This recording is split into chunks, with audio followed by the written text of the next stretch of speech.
वालेकुम। उम्मीद करता हूँ आप सब लोग खैर आफियत के साथ होंगे। आप में से कितने लोग हैं जो नहीं चाहते कि हम कामयाब ना हो, जो नहीं चाहते कि हमारी मुआशरे में रिस्पेक्ट ना हो? हर कोई चाहता है, लेकिन ये कैसे मुमकिन है? आज के टाइम में मुमकिन है फाइनेंशियली इंडिपेंडेंट होके, फाइनेंशियली स्ट्रॉन्ग होके। क्योंकि जब आप फाइनेंशियली स्ट्रॉन्ग होगे तो आप किसी के साथ डिसएग्री कर सकते हैं, किसी के पॉइंट ऑफ व्यू के साथ आप उसकी हाँ को ना में बदल सकते हैं, आप किसी के साथ आर्गुमेंट कर सकते हैं। लेकिन अब अगर आप वीक होंगे तो आप क्या करेंगे? चुप करके, सर नीचे करके, ऐसे करके उनकी बातों में हाँ हाँ बिल्कुल ठीक, बिल्कुल आप सही कह रहे हैं। हम में से बहुत सारे लोग जितने भी फैसले लेते हैं या उनकी ज़िंदगी में जो भी नताइज मिलते हैं, रिज़ल्ट मिलते हैं हमें, वो हमारे पास में किए गए कहीं ना कहीं फ़ैसलों का ही असर होता है। मिसाल के तौर पर हमने एक फ़ैसला किया आज से 2 साल पहले, जब हमने एफएससी की तो हमने एक गलत फ़ैसला ले लिया। हमने एक ऐसा डिपार्टमेंट चूज़ कर लिया जिसमें हमें बिल्कुल भी इंटरेस्ट नहीं था।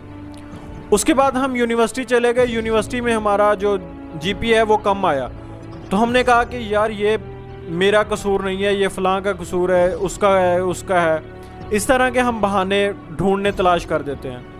हमारी ये आदत बन चुकी है कि जब भी कोई मसला आता है ज़िंदगी में, जब भी कोई मुश्किल टाइम आता है, अगर हम कामयाब नहीं होते तो हम में से 99.9% लोग, उनका यही कहना होता है कि मैं उसकी वजह से कामयाब नहीं हुआ, मुल्की हालात ठीक नहीं थे, लोड शेडिंग का मसला था, पाकिस्तान में लाइट नहीं आती थी, हमारे घरेलू मसाइल थे, मेरे पास फाइनेंशियली रिसोर्सेज नहीं थे।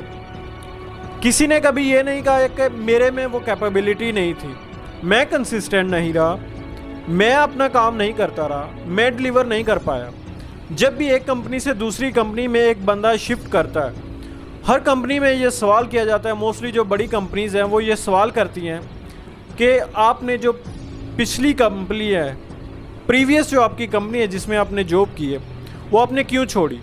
तो मोस्टली लोग जो होते हैं उनका ये जवाब होता है, ये बहुत कॉमन जवाब है लोगों का, कि वहाँ पे बॉस अच्छे नहीं थे, वहाँ पे इन्वायरमेंट अच्छा नहीं था, हमारी वहाँ पे लर्निंग नहीं हो रही थी, हम वहाँ पे कुछ सीख नहीं पा रहे थे।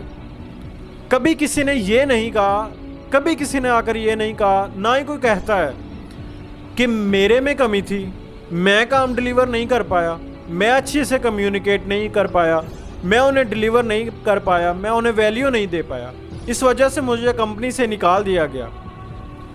मैं खुद नहीं छोड़ के आया, मुझे कंपनी ने निकाला है, उन्होंने फायर किया, मैंने रिज़ाइन नहीं किया। अगर हम ये बातें बताने लग जाएंगे तो हमें हायर कौन करेगा?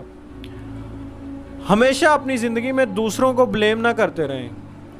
जब तक आप अपनी ज़िंदगी में दूसरे लोगों को ब्लेम करते रहेंगे, आप कभी भी कामयाब नहीं हो पाएंगे, आप कुछ नया नहीं सीख पाएंगे, क्योंकि आपको तो लगता है आपने जितना किया आपने सही किया। अब हम लोग अगर स्टूडेंट्स की एग्जाम्पल लें, 2 तरह के स्टूडेंट्स होते हैं। सबसे पहले एक स्टूडेंट होगा जो कि बहुत अच्छे से, पहले तो उसे कोई हफ्ता, महीना, कुछ दिन लगेंगे, वो ये सोचेगा कि मैंने अब पढ़ना शुरू करना है। पहले उसे फैसला करने में कुछ दिन लगेंगे, 2, 4, 10 दिन, 15 दिन। वो फिर मोटिवेशनल रील्स देखेगा, रील्स देख के रोज़ाना सो जाएगा। फिर एक दिन उसे ख्याल आएगा कि यार अब तो एग्ज़ाम्स करीब आ गए हैं, अब मैं कुछ मेहनत की प्रैक्टिकल जो है वो करना स्टार्ट कर देता हूँ। सबसे पहले उठेगा, मुंह हाथ धोएगा, अच्छे से नहाएगा, नहाने के बाद खाना शाना खाएगा, खाना खाने के बाद अपने डेस्क में सोचेगा कि मेरा डेस्क जो है वो लगा हो, एक चेयर हो अच्छी सी, ठीक है, साथ में एक लैंप पड़ा हो, उसके पास बुक्स पड़ी हों, बुक्स भी बिल्कुल एक सीक्वेंस में इस तरह से रखी गई हों, कोई चीज़ भी इधर उधर ना हो। और अगर कोई पानी की बोतल रखी है या कोई भी गिलास रखा है, कोई हल्की सी चीज़ भी इधर उधर हो जाए तो उनका जो फोकस है वो ख़राब हो जाता है, वो अपनी पढ़ाई पर, अपनी तालीम पर अपनी तवज्जो नहीं दे पाते। वजह क्या है? क्योंकि उस बंदे ने, उस पर्सन ने 70 to 80% अपना फोकस जो है वो चीज़ों को मैनेज करने में लगा दिया। जहाँ पर उसे एनर्जी चाहिए थी उसने वहाँ पर यूटिलाइज ही नहीं की। वो एनर्जी रेस शुरू होने से पहले ही दौड़ता रहा। दौड़ना तो तब है जब रेस स्टार्ट हो।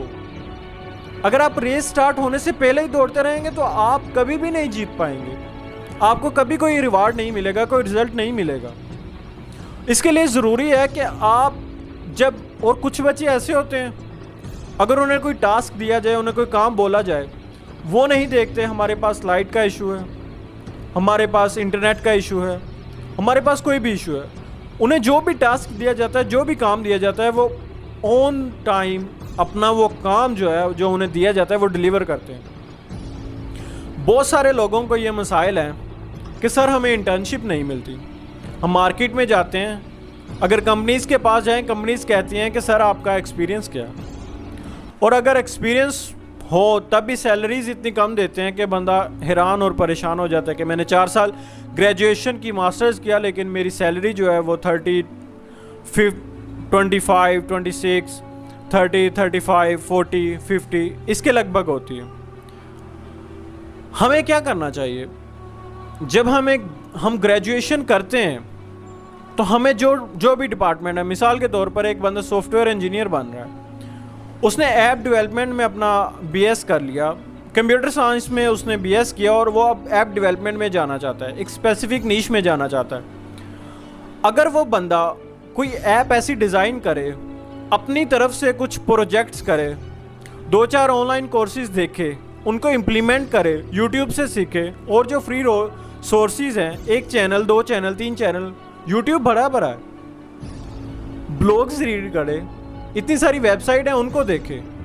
जब उसे चीज़ें समझ आ जाएं, उनसे एक प्रोजेक्ट बनाए, चाहे टूटा फूटा बनेगा, जैसा भी बनेगा, फर्स्ट ट्राई फेल होगी, सेकंड फेल होगी, लेकिन थर्ड वे में वो कुछ ऐसा बना लेगा कि जब वो कंपनी के पास जाएगा और कंपनी को जब जो इंटरव्यूअर होगा, जो इंटरव्यू करने वाला होगा, जब उसे दिखाया जाएगा तो वो कहेगा अगर इसने अपने लिए कुछ किया है, अगर ये खुद से मेहनत कर सकता है, जबकि इसके पास रिसोर्सेज नहीं थे, इसके पास नॉलेज नहीं था, इसे कंप्लीट पाथवे नहीं था, तो जब ये हमारी कंपनी में आएगा तब भी ये कुछ ना कुछ कर लेगा। हो सकता है अगर आपका प्रोजेक्ट अच्छा लगे तो वो आपको इंटर्नशिप पर ना रखें, आपको सीधी जॉब भी दे दे। और मेरे पास आप सबके लिए एक सरप्राइज़ भी है। सरप्राइज़ ये है कि आप लोगों में से जितने भी लोग हैं जो आर्टिफिशियल इंटेलिजेंस, हम सबको पता है कि पाकिस्तान में हमें ये बताना पड़ता है, लेकिन दुनिया हमसे बहुत आगे चली गई है। पाकिस्तान में वो चीज़ें हो रही हैं जो दुनिया में आज से 50 साल 30 साल पहले हो चुकी हैं। हम वो चीज़ें, वो टेक्नोलॉजी अब हम, क्योंकि हम बहुत पीछे हैं दुनिया से, हम वो अब चीज़ें अडाप्ट करने की कोशिश कर रहे हैं। एआई अब पाकिस्तान में आ रहा है, इसका बूम है। हमें चाहिए कि हम इन चीज़ों को सीखें, एआई को सीखें। मैं ये नहीं कहता कि आप सब लोग एआई सीखने लग जाएं, लेकिन आप जो भी काम करें, आपकी जो भी फील्ड है, आप एक डिजिटल मार्केटर हैं, आप एक फ्रीलांसर हैं, आप एक कॉपीराइटर हैं, आप एक इंजीनियर हैं, आप एक डॉक्टर हैं, आप किसी टेक कंपनी से, आप किसी हेल्थ केयर कंपनी से, आप किसी भी फील्ड से हैं, अपनी जो फील्ड है, आपकी जो नीश है, उसमें फाइंड करने की कोशिश करें कि स्पेस कहाँ पे है, कहाँ पे मैं वैल्यू दे सकता हूँ, और एआई टूल्स क्या मार्केट में इसके लिए अवेलेबल हैं। अगर अवेलेबल हैं तो उन्हें अवेल करें, अगर अवेलेबल नहीं तो ये आपके लिए गोल्डन अपॉर्चुनिटी है कि आप उन्हें बनवाएं या किसी को ये आइडिया दे और इन्वेस्ट करके आप वो टूल्स बनाएं और मार्केट में लेकर आएँ। आपको इससे प्रॉफिट मिलेगा, और दूसरा ये कि आप एक अपनी कम्युनिटी के लिए, अपने लोगों के लिए कुछ वैल्यू एडिशन कर सकेंगे। अगर आप भी एआई और आर्टिफिशियल इंटेलिजेंस सीखना चाहते हैं तो मैं नीचे डिस्क्रिप्शन में सर इरफान मलिक, मैं उनसे बहुत इंस्पायर हूँ माशाल्लाह। पाकिस्तान के एक बहुत अच्छे मेंटोर हैं, बहुत अच्छे टीचर हैं। हमें उनसे सीखना चाहिए, ऐसे लोगों से सीखना चाहिए, बजाय इसके कि हम डेली अपनी लाइफ जो है वो व्लॉगिंग देखने में, और ये जो सो कॉल्ड इंटरप्रेन्योर्स हैं जिन्हें देखने से हमें कुछ नहीं मिलता सिवाय ये कि वो अपनी फैमिलीज दिखा रहे हैं, वल्गर कंटेंट है, ये सब देखने से जो हमें कोई वैल्यू हासिल नहीं होती। रील्स देख रहे हैं, शॉर्ट्स देख रहे हैं, उनकी बजाय ऐसे लोगों को फॉलो करें जो आपको वैल्यू देंगे। उनके चैनल का लिंक मैं आपको डिस्क्रिप्शन में दे दूंगा। उस पर फ्रीलांसिंग, डिजिटल मार्केटिंग, अपवर्क पे प्रोफाइल कैसे बनानी है, ऑनलाइन आपने किस तरह से, कौन सी स्किल्स हैं जो इस टाइम हाई डिमांड में है, या अगर आप एआई सीखना चाहते हैं तो वो भी फ्री ऑफ कॉस्ट उनके चैनल पे पड़ी हुई है। उम्मीद करता हूँ आपको उससे बहुत कुछ सीखने को मिलेगा। खुदारा दूसरों को ब्लेम करना बंद करें। अपने हिस्से की जिम्मेदारी जो है उसको समझते हुए अपना हक अदा करना शुरू करें। अगर हमने आज अपना हक अदा नहीं किया तो आने वाली नस्लें भी हमें बुरा भला कहेंगी। क्यों? क्योंकि हमने अपने हिस्से का काम नहीं किया तो जो हमारे हिस्से का काम था वो भी उन्हें करना पड़ेगा।